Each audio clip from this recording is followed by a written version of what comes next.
Pemirsa, pada tahun ajaran baru 2017-2018, pemerintah Kota Denpasar menerapkan program bus sekolah bagi siswa SD dan SMP. Menurut Ketua DPRD Kota Denpasar, Made Mulyawan Arya, program tersebut dinilai cukup efektif mengurangi kemacetan lalu lintas, terutama di sekolah-sekolah.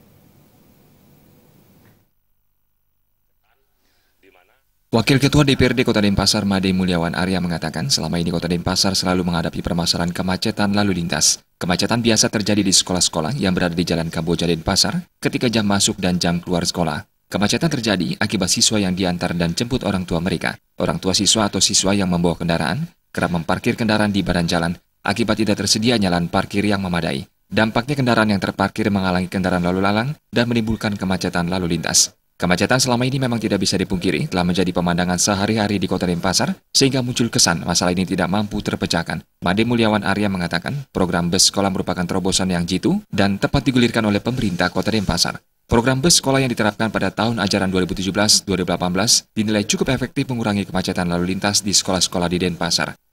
Hal tersebut merupakan mungkin salah satu cara di mana kita bisa mengurangi kemacetan ya. Karena coba kita lihat dari jumlah siswa yang masuk di Kota Denpasar ini sekitar 1.600 lebih ya. Nah, jadi bayangkan sekolah-sekolah yang ada di Kota Denpasar ini semuanya di tengah kota. Bayangin kalau setiap siswa diantar sama orang tuanya, bayangin mereka membawa satu-satu atau motor, kan macetnya sebenarnya.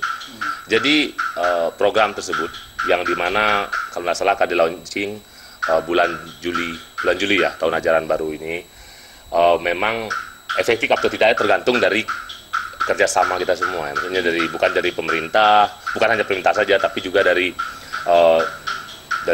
masyarakat juga. Program bus sekolah akan digulirkan untuk kemacetan Denpasar Utara dan Timur dengan tahap awal memanfaatkan 6 unit bus jenis ELF. Kedua kecamatan itu dipilih karena selama ini tidak dilalui sarana transportasi umum.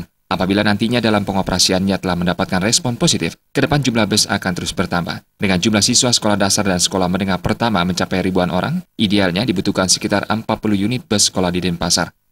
Suparyana dan Anggara Tanah Bali TV.